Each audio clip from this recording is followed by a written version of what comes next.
You! Me? You. It's your lucky day. It is? Uh-huh.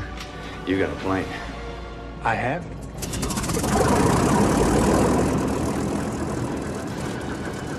It might just save your life. It will?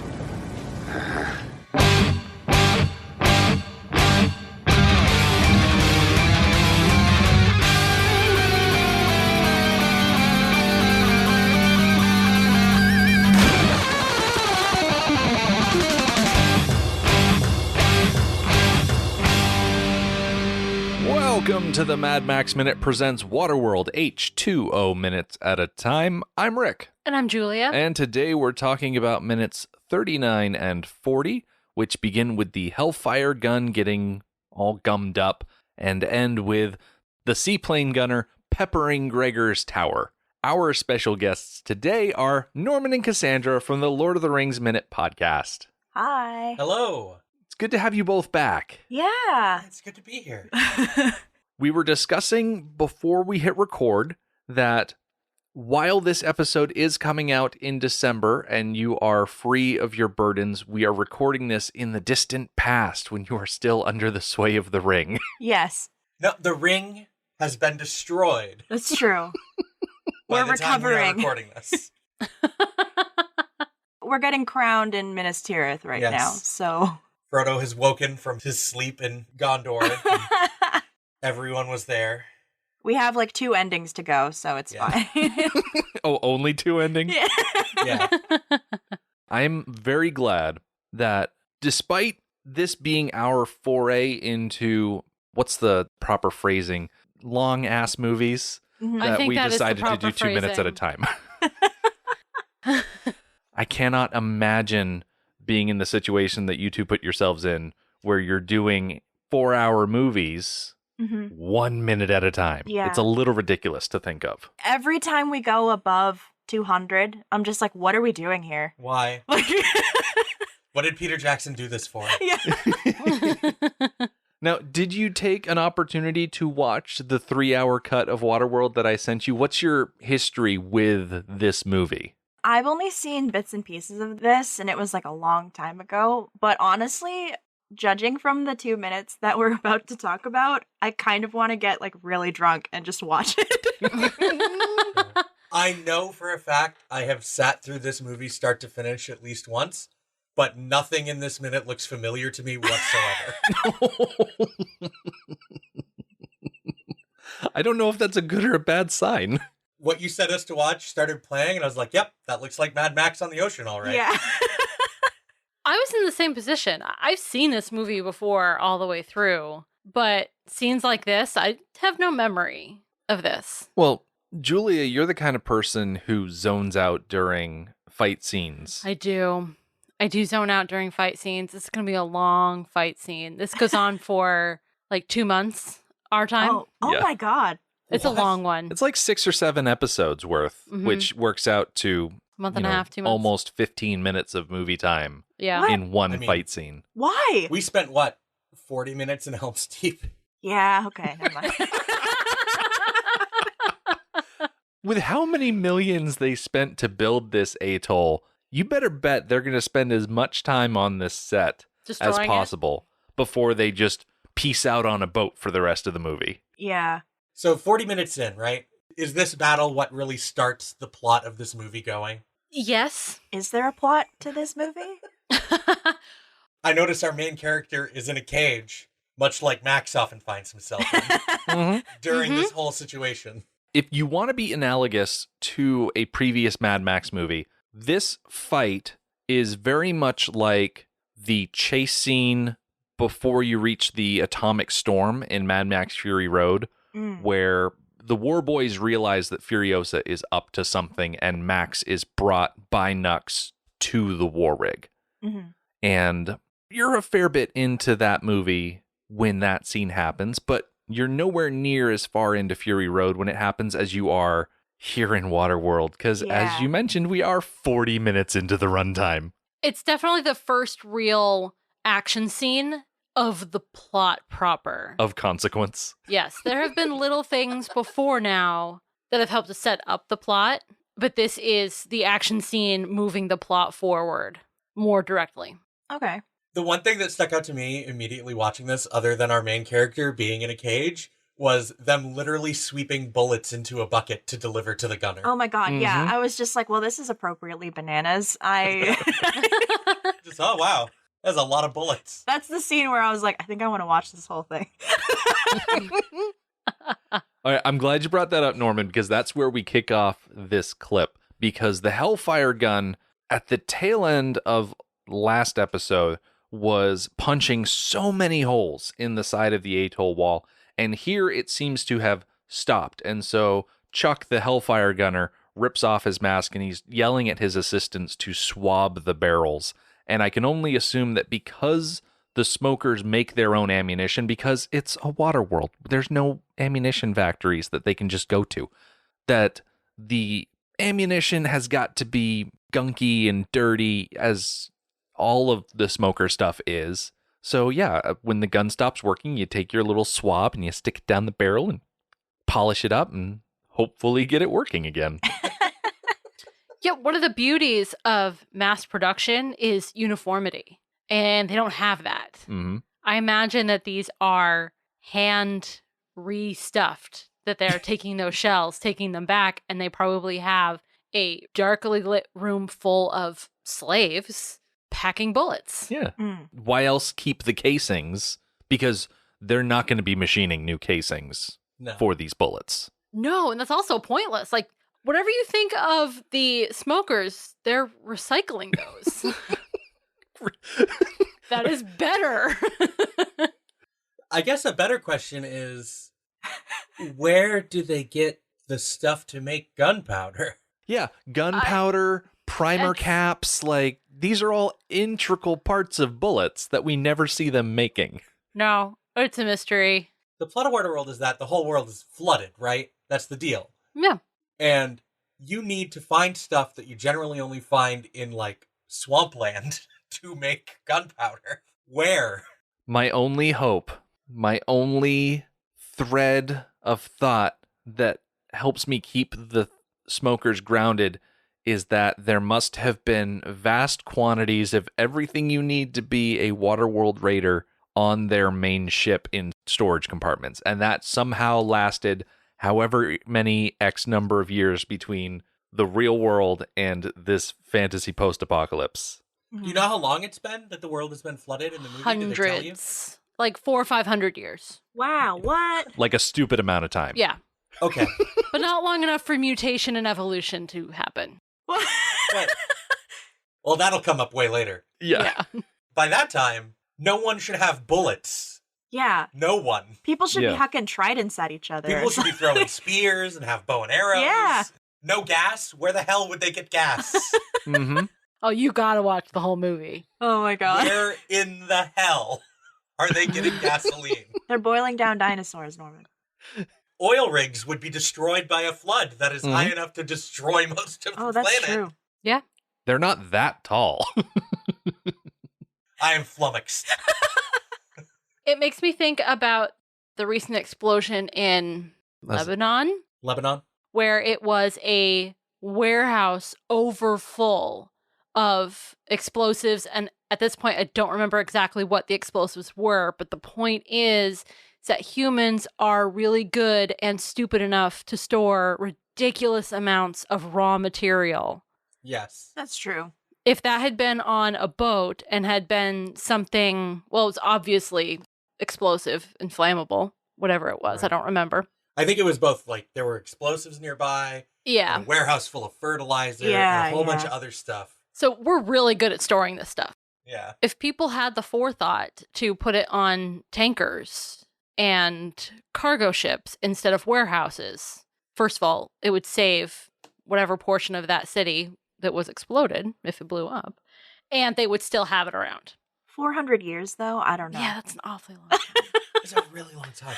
That's why the Yeah, narrator it's a at the beginning long of the time. movie is just like, The future. it's like, Yeah. okay, enough said, say no In more. the And year he doesn't. 20XX. Yeah. I suppose that there were stretches of peace where they didn't need gunpowder bullet makings, where they wouldn't need offensive and defensive explosives. They would still need gasoline, though. Does it expire? Gunpowder and gasoline, most explosives become less stable over time. Okay, that's fun. So they wouldn't keep that long. Eventually they become incredibly unstable. Have you seen these 2 minutes? It's pretty unstable. 400 years. How in the hell are there jet skis and planes? Yes. Mm-hmm. Oh my god. I love the jet skis though. Okay, yes. No, the ramp that floats in the water that they crank up into place. And then the people that look like they're in a Fanta commercial on jet ski, on the skis to jump up in. They're great. That's amazing. But I have too many questions. Well, it's what? Fiberglass and plastic and all of these materials that, in theory, don't break down. Not in this amount of time.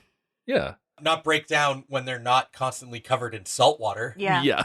Yeah. Salt water is corrosive. The sheer amount of salt water that these people have to deal with just creates so many more problems and obstacles narratively. I mean, this wall looks suitably rusty and disgusting. When the smokers are firing their guns from their jet skis, which is frankly awesome to look at, one of the atollers at the top of the wall we see very early on in this clip, it looks like he is shot, and then the other two atollers see him get shot and then duck down of their own power. But whether it's the Hellfire gun punching holes in the wall or even the smaller caliber bullets, the wall doesn't really offer that much protection. Mm-hmm. Yeah, I feel like it should be offering at least a little bit more. I mean, it's more protection than, let's say, a paper screen that you find at Home Goods. Sure, but it doesn't look like it's much more than a paper screen level protection. Oh, it looks so flimsy. It looks like what? Like tin roof or whatever? Mm-hmm. Yeah, it just looks like tin roof. And then we have this crazy guy in the lab who's just who is that? trying to panic and toss stuff away and get out of here. I assume he has some important information that's going to be necessary for the plot and the future of mankind, and he needs to save it. But knowing nothing about what else is going to happen in this movie, because there's only one scene I remember at all from ever seeing this movie before. So this guy stumbling around the lab is Gregor. He's played by Michael Jeter. I'm trying to think of what is the number one thing that you will recognize him from. He was Mr. Noodle's brother, Mr. Noodle from Elmo's World on PBS.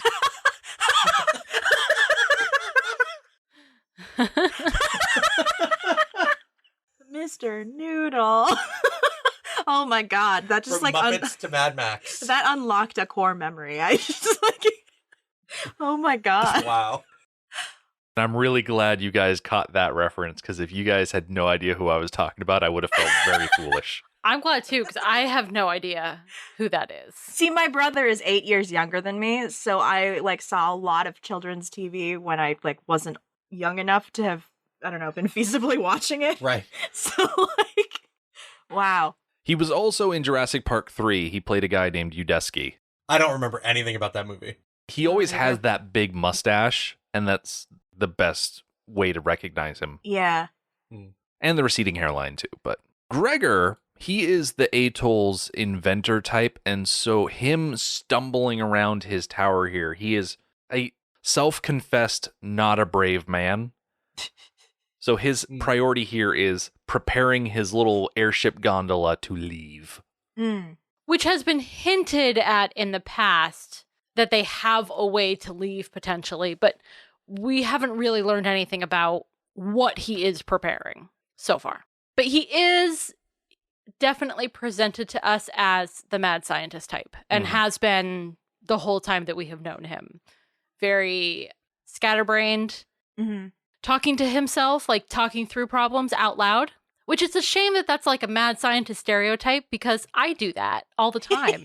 And it's fantastic. Sometimes you just need to hear things out loud instead of in your head. Obviously, you're a mad scientist then. Right, clearly.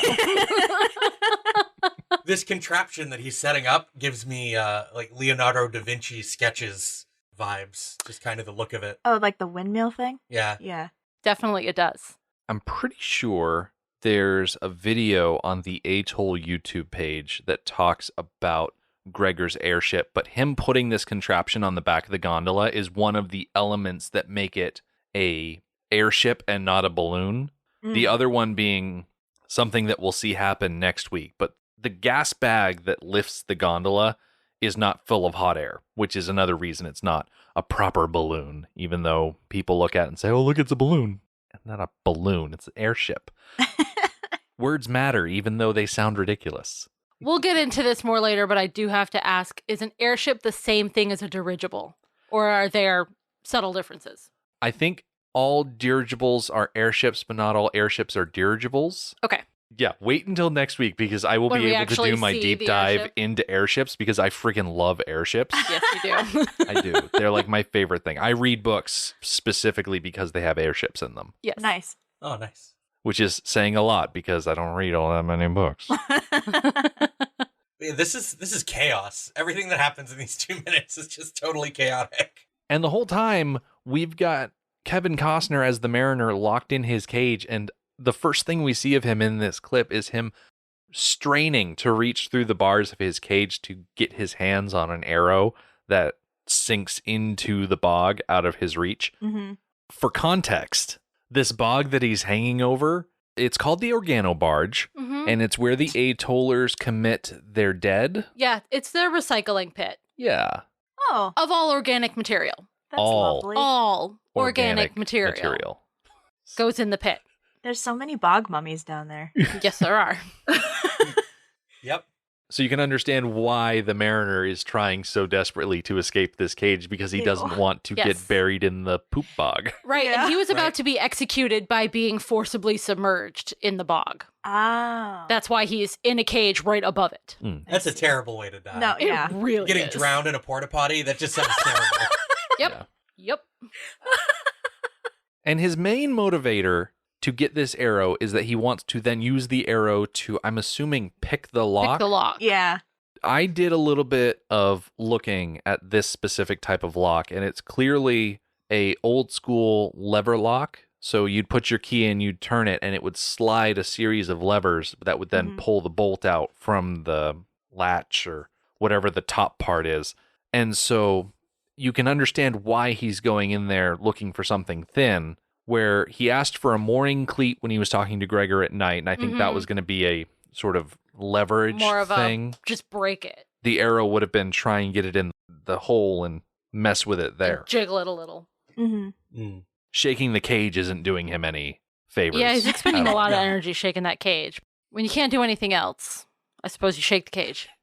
He's raging against the machine. Yeah. I mean, where'd this cage come from?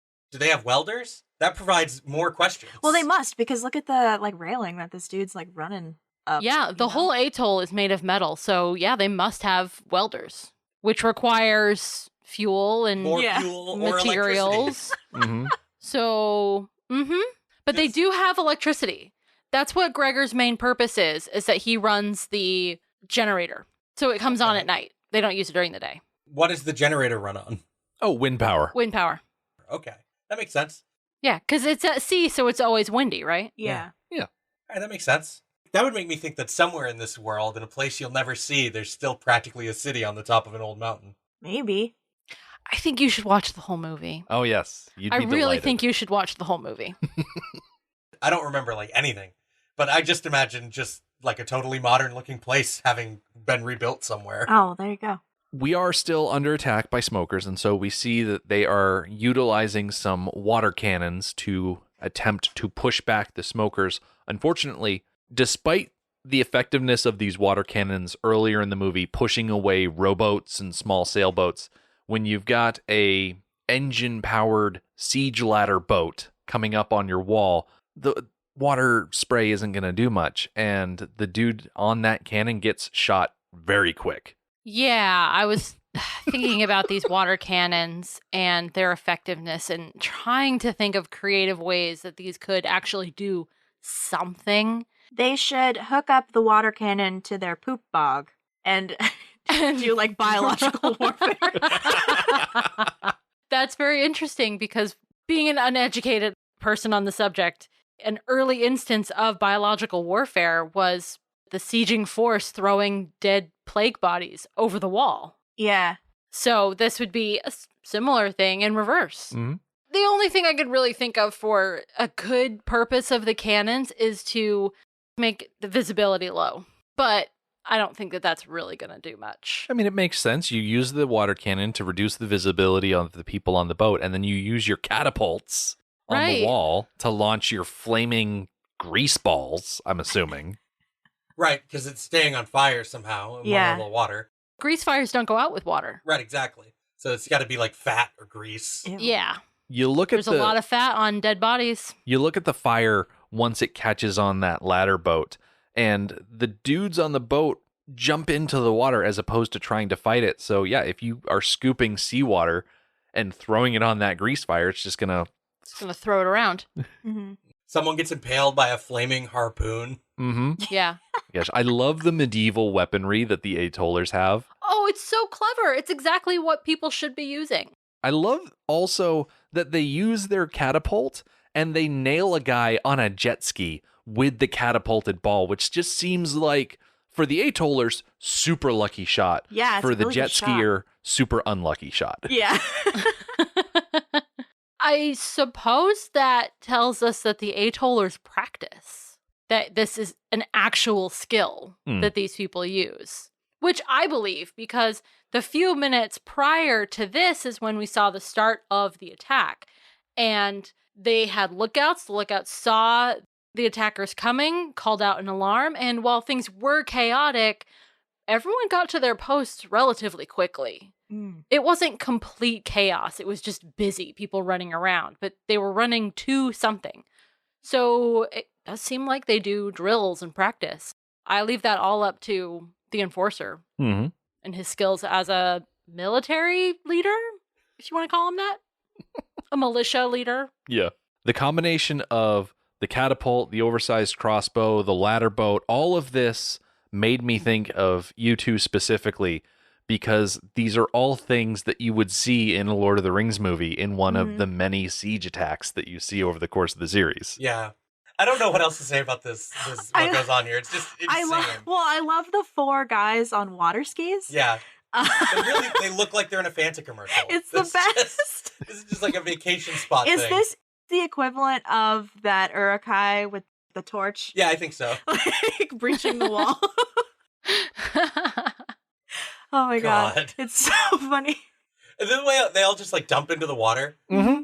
I feel like the Atollers could also have some kind of defense in the water on the other side of the wall if they're aware that this is how smokers attack places. Like you could have a net or something across the top of the water. Like you can land in it, they just get stuck. Yoink. That is a really interesting idea.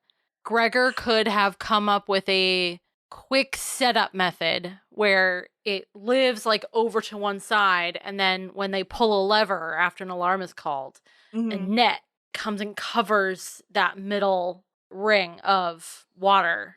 That's funny. Because further down in the movie, somewhere, I don't really remember where, the jet skis do this thing where they dive under the water and go underneath into... Is that this fight? Yeah. Okay.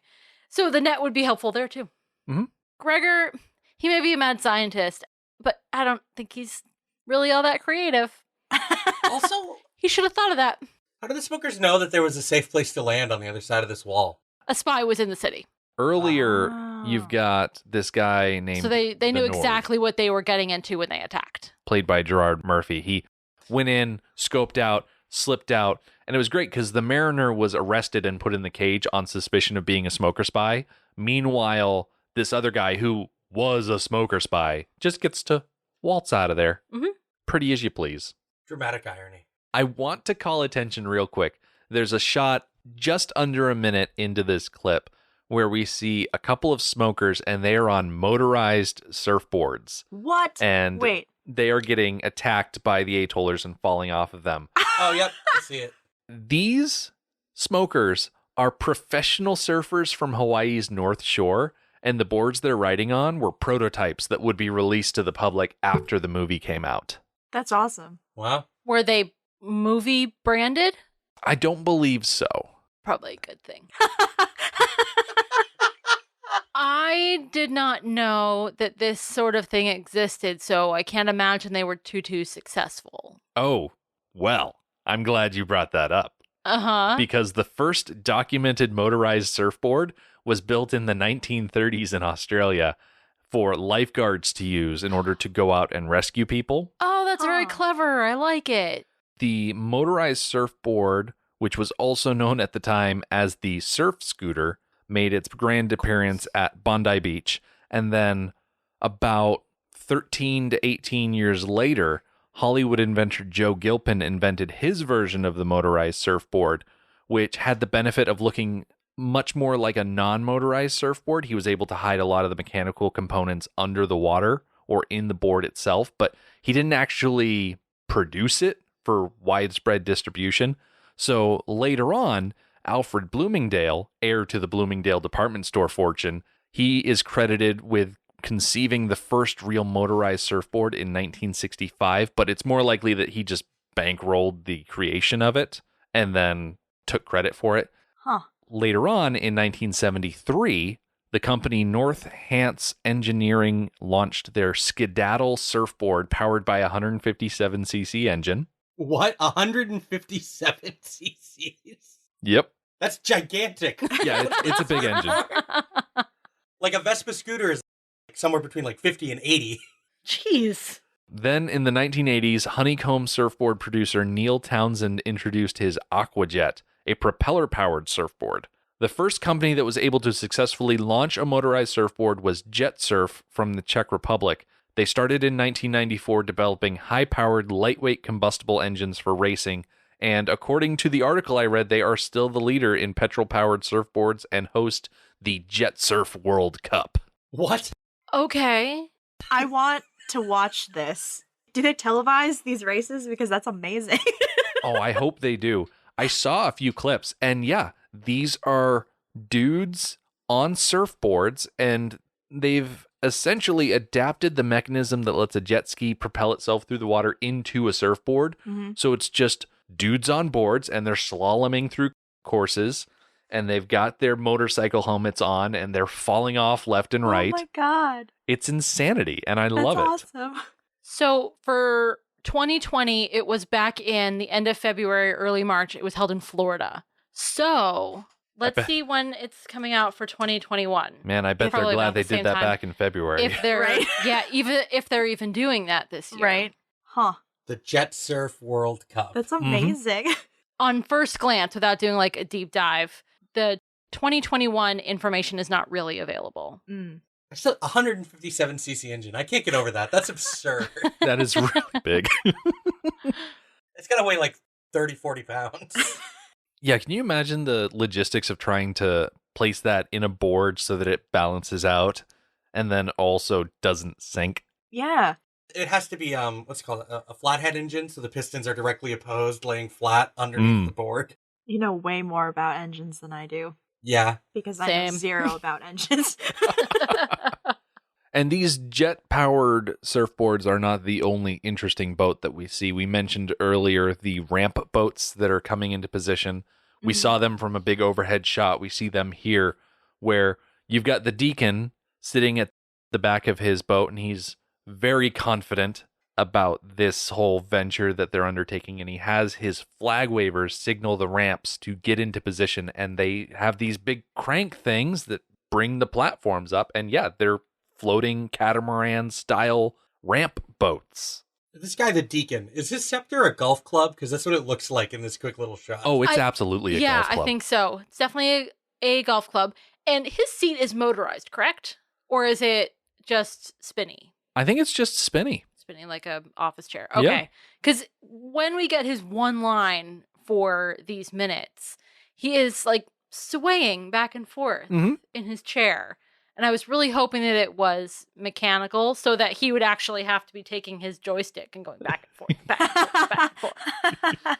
That thought delighted me very much more than he's just using his legs to sway like we do all the time in office chairs. Yeah. He's got none to worry about. Everything is going perfectly fine on his end. Yeah, it's a very carefree motion. When we're stressed out, we don't really do that. His confidence is very well communicated. Mm-hmm. It is a shame that you didn't get minutes with more Deacon in them, because he is spectacular. When did this movie come out? It was in the 90s, right? 1995. 5. This looks like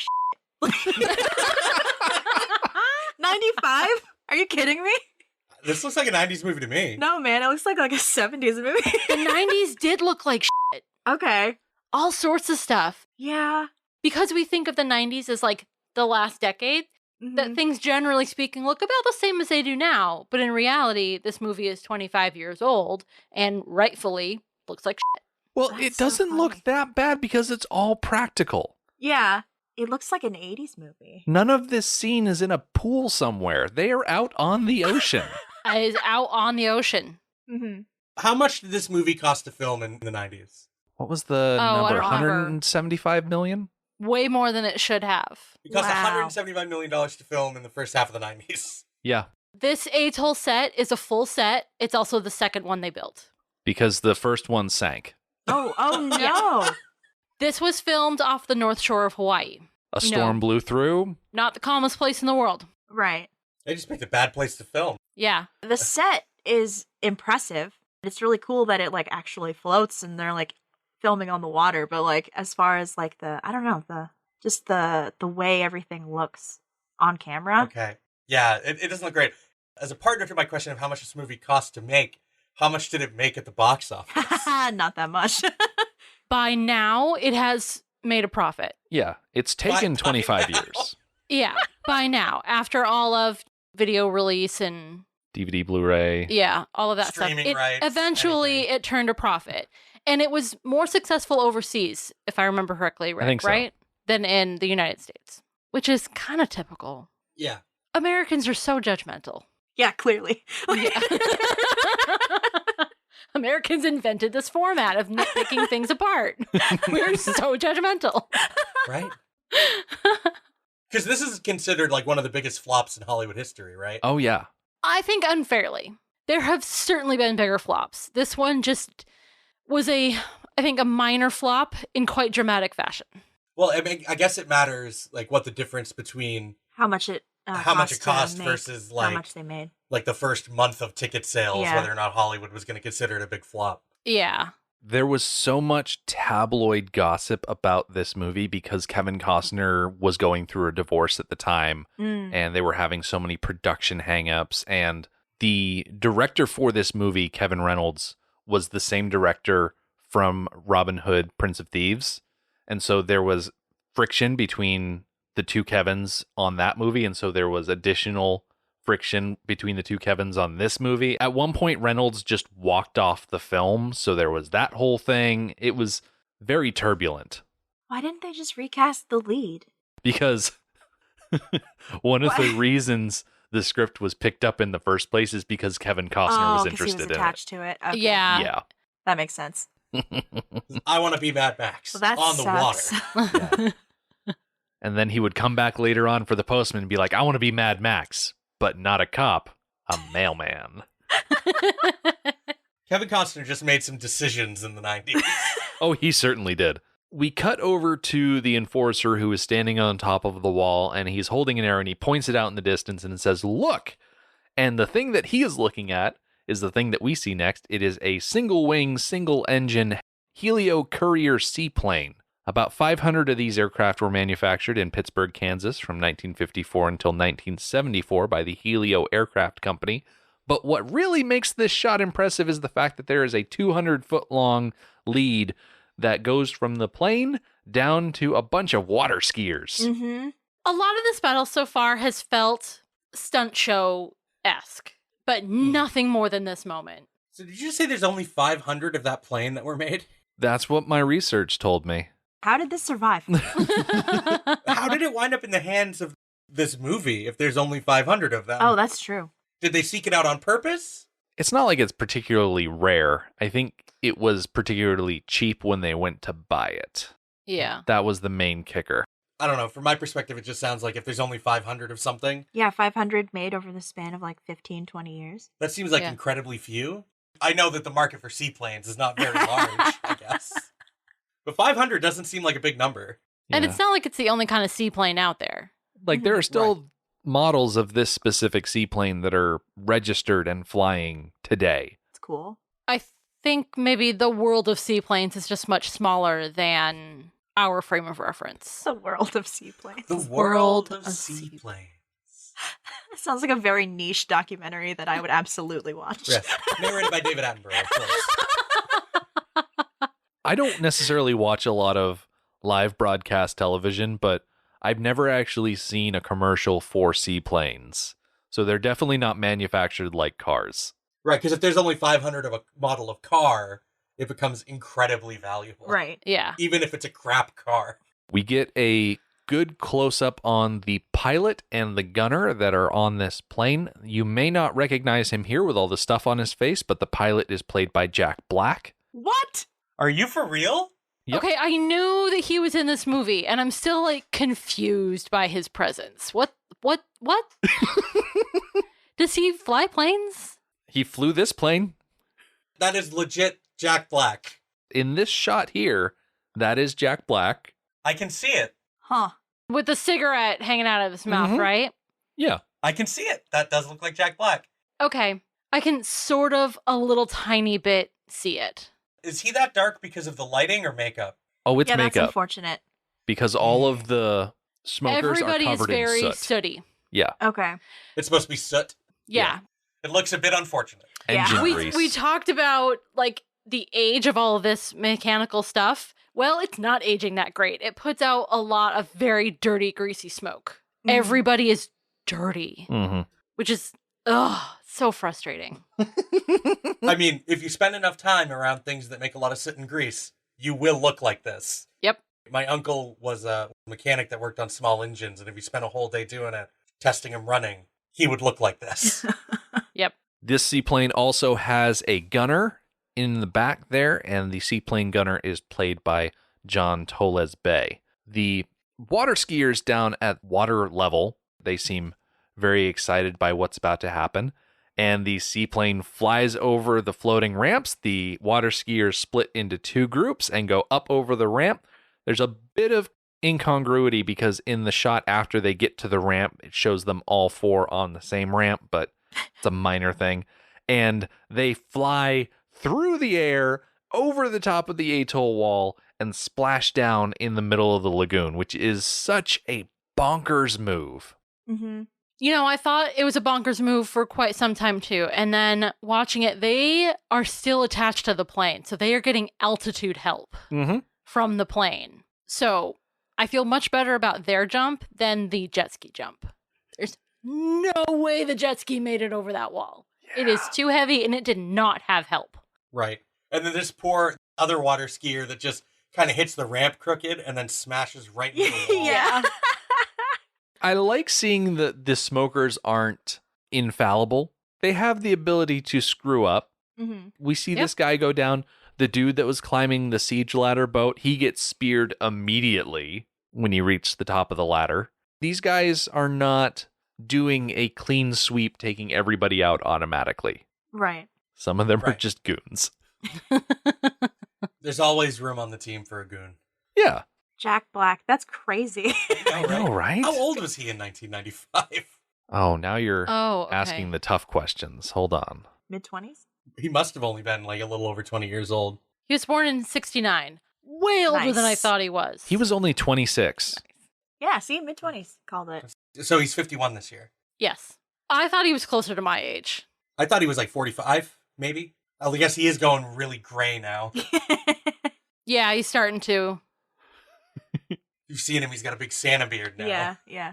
I'm definitely in the same boat as you are, Julia, with not being completely convinced that the jet skis would be able to, of their own power, rocket over the wall of the atoll. There is a shot later on in this attack of a jet ski flying through the air, and it is so very clearly suspended by two wires, one at the front of the jet ski, one at the back, that it suspends all willingness to believe that this is reality.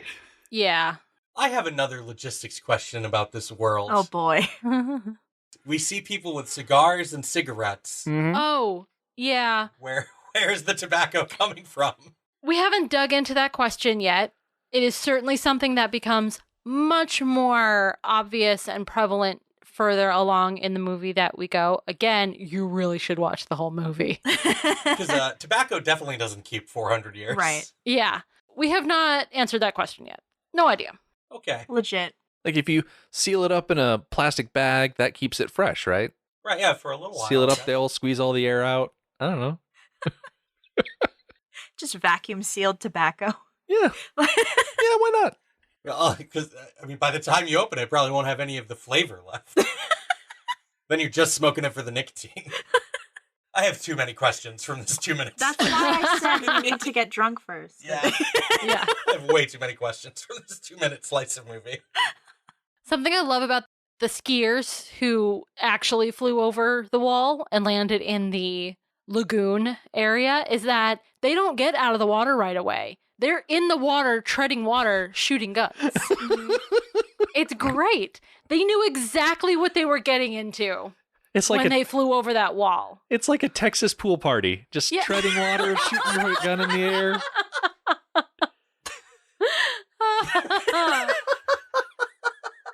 So what's the deal with guns and getting wet? They don't work when you get them wet, right? Right. That depends. The main problem with guns getting wet is that the water gets in and it can cause corrosion in the metal, especially when you're in a saltwater situation. Okay. So it's very important to properly dry, clean, maintain your firearms.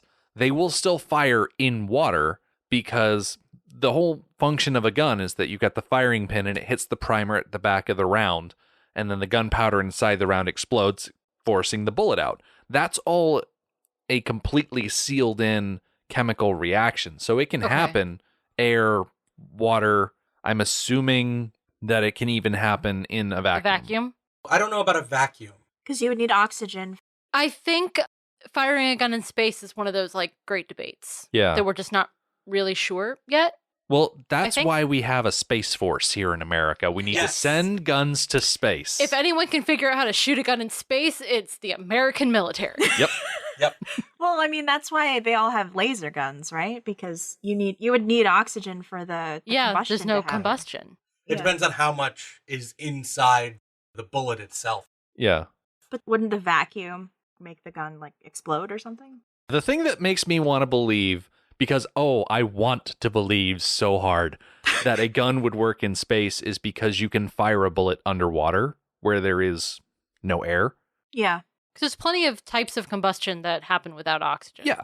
It's a chemical reaction. The problem with firing a gun in space is that guns have recoil. So you and the bullet are going to, in theory, start traveling away from each other. At the same speed. Yeah. Yes. It's a slow-mo jetpack. It stutters. That's how the Space Force moves around in space, is they just point their guns backwards and start firing. Pew, pew, pew. You just have to be firing in opposite directions. But if you're even a little off, you'll just start spinning. Yeah. So if you dip a gun in the water and shoot it, you're probably fine. It's just when you need to clean it and take care of it. Exactly. Because over time, it's going to stop working. Okay. It's also important to remember that bullets do not travel as far in water as they do in air. Right. 'Cause there's more friction. Exactly. Because you can dive down 2-3 feet and be perfectly safe from any sort of bullet. You might occasionally get dinged, but not at a speed that's going to hurt you. Yeah.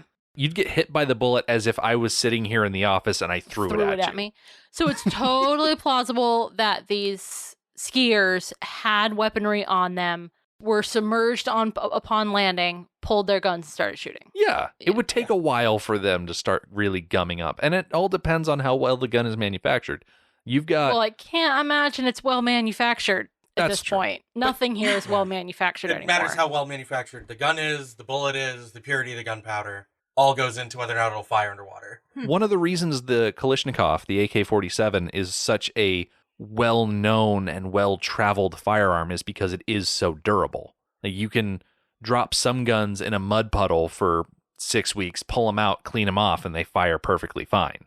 Because it's all about proper maintenance, which is also something that I don't really trust the smokers to do. No. Look, we know that they are doing well enough, probably the best they can. Resources are becoming incredibly low, which we see with the condition of their ships and the jet skis and the smoke that all of these are producing. It's not good. But maybe that is efforts that are sacrificed in order to properly maintain their firearms. Yeah, they're doing the best they can, you guys. Yeah, just trying to get by. The logistics are killing me of everything. Because 500 years, what are they making cloth out of? Norman, did you notice in the scene where Gregor was throwing paper goods onto his gondola, he had a pile of books at the very beginning of that shot, and then he dropped them and went to the rolled up pieces of paper. The items in his hands, one of them was a Tacoma, Washington phone book, one of them was a car manual from the 70s, and one of them was a gentleman's magazine. What? Oh. Like how those things survived. Oh my God. I can't. I can't. Oh, I wish people listening could see your face right now. Did we break you, babe? I can't even deal with this. Like, paper. How does anyone write anything new down? Where'd they get the paper from? I'm so mired in logistics of how this apocalypse would work. Mad Max at least leaves a giant portion of the land intact. Yeah, it's easier for things to survive if it's dry rather than it being Just humid. everything is wet. Yeah, everything is wet. And that drives me crazy when everything is wet. It's so gross. That's exactly why I have no interest in surviving an apocalypse. Nope. Oh my God. I don't want to live in the damp. All right, I will watch the movie. If I watch it, I'm just going to be mad the whole time. Just confused and angry. Well, now you absolutely need to watch it, Norman. There's no other outcome for this. I guess. See, I feel like this is weird because normally I'm like this. Like normally, like he loves bad movies and Yes, I I do. cannot turn my brain off enough to enjoy them. But like this is just bonkers enough where I'm like, all right, I'll allow it. Like, And I just have too many questions.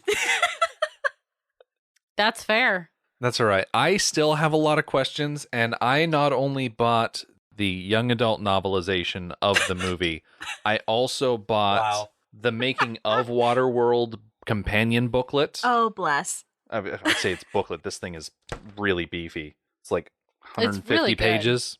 Yeah. It's got some really good stuff in it if you are Interesting. interested in looking into it, but I still have plenty of questions. It's one of the upsides of doing this minute by minute is that we can really dig into these things and be like, but why? All right, but how? Gregor. Gregor. He's got like an antique phone, and Does he? this thing on the right, wherever we have it paused, it looks that like an a- antique phone. It looks like a gas. a gas tank? pump. I don't know what that is. It's got like a horn on it. Yeah, it does kind of look like a gas tank. There's like a pressurized tank thing off to the left next to it. He's a mad scientist. You got to outfit your lab with weird stuff. Yeah. Yeah. I just don't know what any of this stuff is. You know what? He probably doesn't either. Right? He has a 70s car manual. We were introduced to the stacks of books a couple of weeks ago, so we got to talk about them a little bit. And first of all, how on earth did these books survive, especially the phone book? Those are particularly flimsy. Mhm. How on earth did they survive? But for one, he can't read them. Okay. The language has been lost. The ability to read them has been lost. But we suppose that because the car manual is mostly diagrams, Mhm. that's probably how he figured out how to make a generator, because it's full of information about things I don't know about engines and, I don't know, carburetors and alternators and all that kind of stuff. All that information is diagrammed in the book. So if you have a mechanical mind, then you can take those pictures and make them function. Right. So some of this stuff is probably him just trying to figure out and trying to replicate what's in that book. Mm-hmm. That makes sense. It produces some really bizarre things. Mm-hmm. Seriously, that contraption that looks like a gas tank, I really have no idea what that is. And it's a shame that as the seaplane flies over the atoll, it's like firing its gun down at the people. And poor Gregor in his tower, like everything starts exploding around him. Yeah. He's just trying to make his escape and like everything starts exploding. No. no. Yeah, he is chaotic all by himself. He doesn't need anything contributing to it. He has that vibe. Like, yeah, you know what? It's the hair. Honestly, it's the hair. It's the stitched together robe. Yeah. Whatever he's wearing. It looks like he's taking a jug of water and like a 20-foot length of rope with him. Uh-huh. Yeah, you're going to need water. You're going to need rope. You're going to need rolled up drawings. I certainly hope they're maps. You're going to need a... Maps of what? Water. Well, stars. Yeah. Probably star maps. Yeah. Yeah, star charts. Honestly, they're probably star charts. Or as we like to call them up here in the Northeast, stat chats. Stat chat. Oh, Stat God. chat. Just imagine 500 years in the future, someone sees a map of what the Earth used to look like. What is this? Right. All of these explosions, they send Gregor stumbling, and at the very, very last moment of this clip, it is literally 4 frames of this clip, we see that there is a green wooden handle sticking up out of the deck of this tower, and that handle is going to do a lot in next week's episode, so we will have to leave it off for that. One of the rules established in this movie is that when 2 drifters meet, something needs to be exchanged. So Norman and Cassandra, could you let the people listening know where they can go back and find all of your Lord of the Rings stuff? Yeah. We're from the website duelinggenre.com, or you can go to lordoftheringsminute.com. There are probably just shy of, if not over, 700 episodes of Lord of the Rings. If you're into this format and like Lord of the Rings, we've done all 3 extended editions for that trilogy, and then we're done. Yep. It's done. And we're done. It's gone. It's done. We did what we set out to do. Yes, we did. At this point, you've sailed into wherever the elves The go. West. Yeah. You've sailed to the west.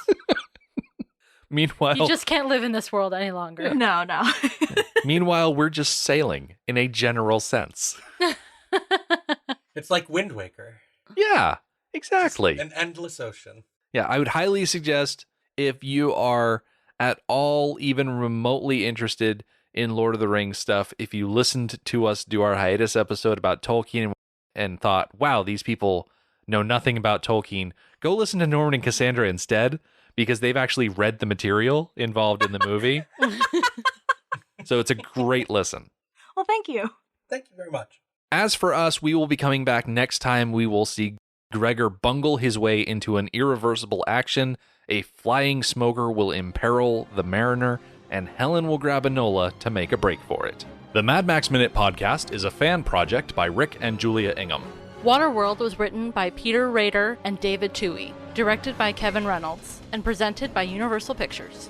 Mad Max Minute is produced and edited by Rick Ingham. Our opening music is Verdi's Dies Irae by Daniel Batista of danielbatista.com. Our home on the internet is madmaxminute.com. You can follow us on Twitter at Mad Max Minute. And like us on Facebook by searching Mad Max Minute, and join our Facebook listener group, Mad Max Minute Beyond Microphone. If you'd like to support the podcast, visit patreon.com/madmaxmin. Thank you for joining us for Waterworld episode 20. We'll see you next time.